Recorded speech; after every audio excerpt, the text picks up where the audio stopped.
In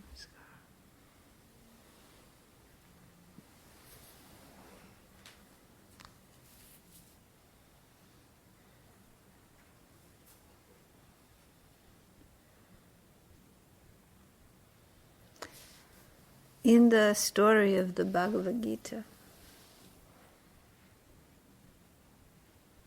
when Krishna gives Arjuna his instructions to follow his Dharma,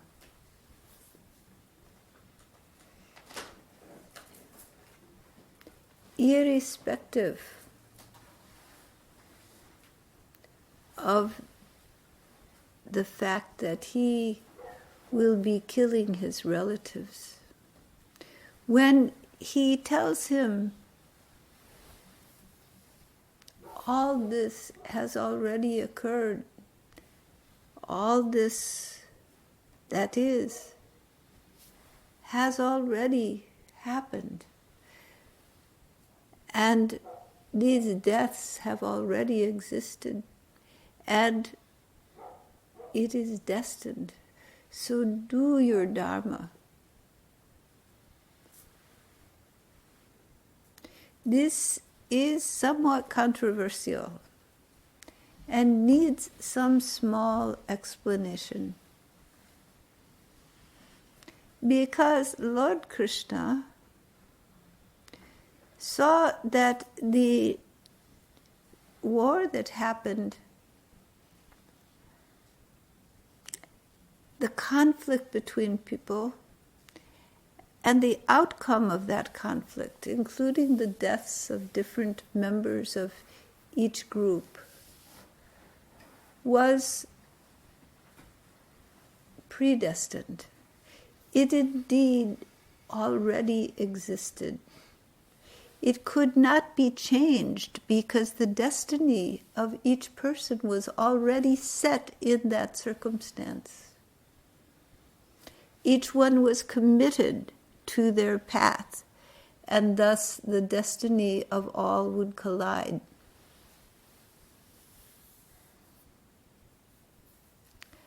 Arjuna's doubt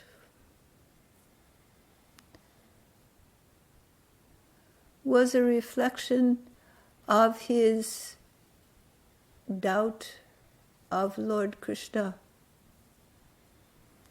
It was a reflection of his spiritual doubt. Doubt of himself, doubt of his Dharma, doubt of the Lord and his guidance. What was to be would be. There was no changing it. But that moment for Arjuna was a moment of confusion.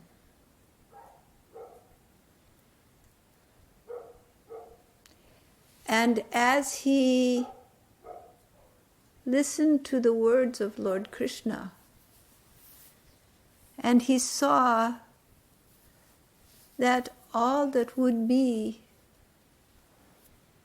was inevitable, he realized, though he loved his relatives, he could not change the circumstances of this situation, nor could he change his role in it. It was already played out. And understanding the nature of this, he went forward in his part in this drama, in this dance.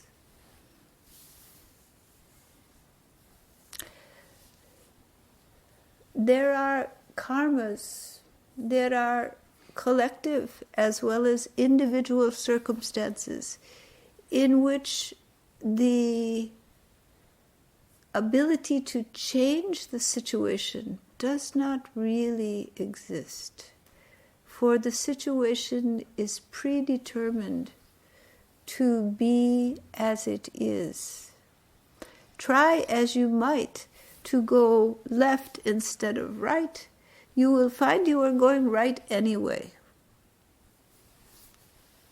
Try as you might, it will come round to the same result. Such is the play of karma, which can be both collective as well as individual. These two families were locked in a battle that could not be resolved, and they had committed themselves to a course which had an inevitable ending.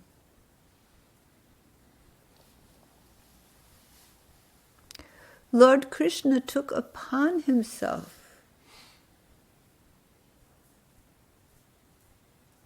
that responsibility for those people and those deaths, and thus he himself died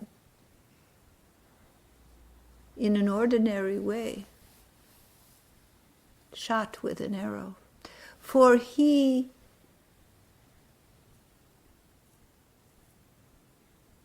gave approval to this situation, did not intervene to change what could not be changed. For though he could see, were he to change the circumstances, were he to interfere with the destiny of what was to be, the ramifications into the future of the society of people could have been grave indeed. Lord Krishna knew that what must happen, must happen. And so he gave his blessing to those deaths and to that war. But he took upon himself that karma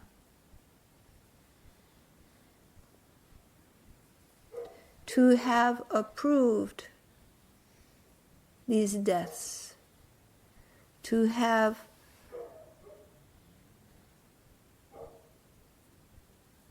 orchestrated that war, a war that could not be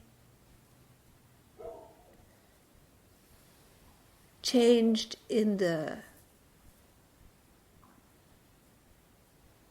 scheme of the world, circumstance, and the people involved. It was a situation that brought to light the forces of darkness and of light, the forces of stagnancy and the forces of progress. That which lives with Dharma and is guided by the force of the infinite, by the Sadguru, and that which opposes Dharma and would promote self-interest and self-service. And people align themselves accordingly, good people. But they align themselves with different forces. And so, for the welfare of all, the war was inevitable.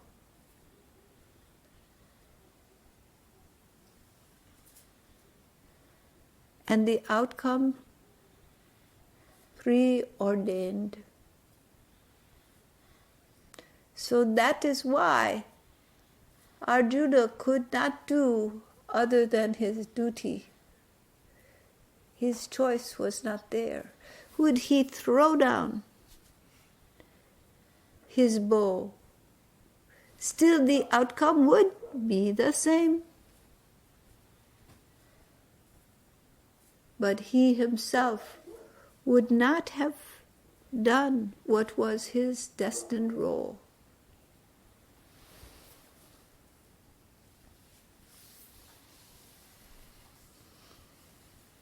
The story of this battle is not simply a battle between warring families, but it is a story of the battle that rages inside each and every person.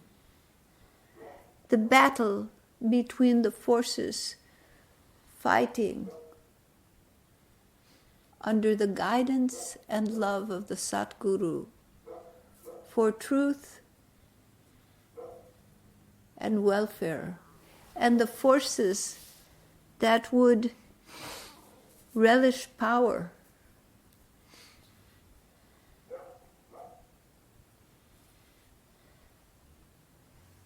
and greed.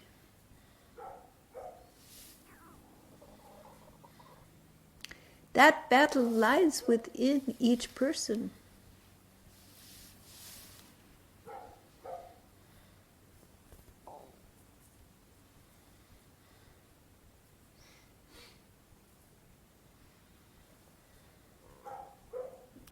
Finding the Guru in your heart of hearts, letting the Lord of the universe be there for you in your heart of hearts,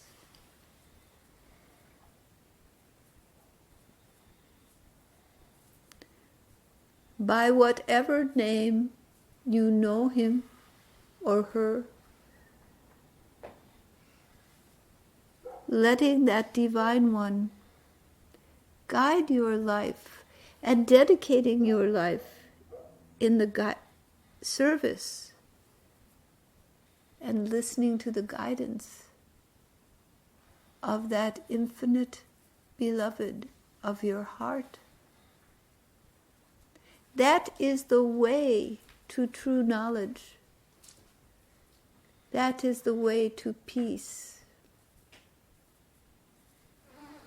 But when the mind wants to relish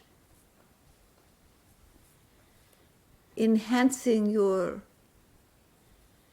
life, enhancing your wealth, enhancing your prestige,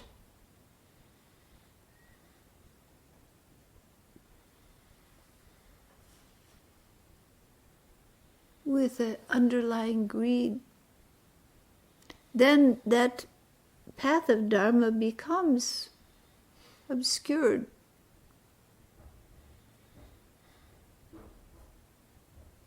This battle goes on in each and every person. And which side have you cultivated?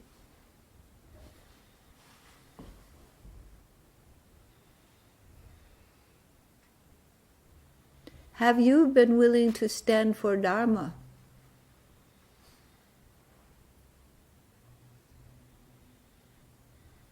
And slay the demons in the mind? Greed and lust, self-aggrandizement, fear. Fear is the number one demon. From fear, all else arises.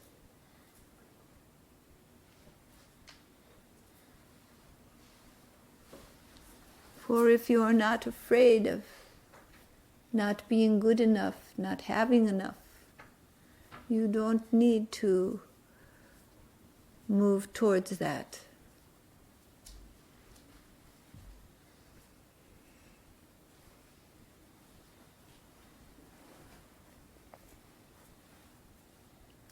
So, Sri Krishna, guiding Arjuna, gave him permission to stand for truth. But the play of that battle was one already determined. As the play of all karmas are already determined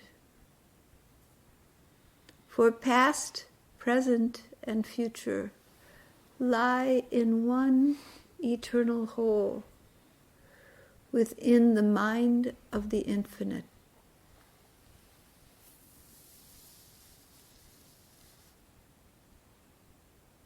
You are all the children of the great.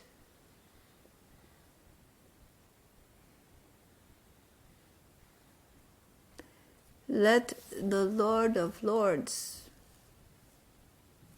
live in your heart and guide your mind.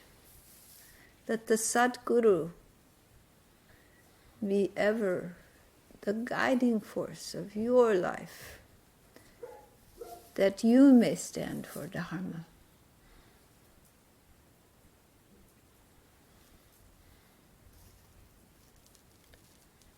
All right, are there questions?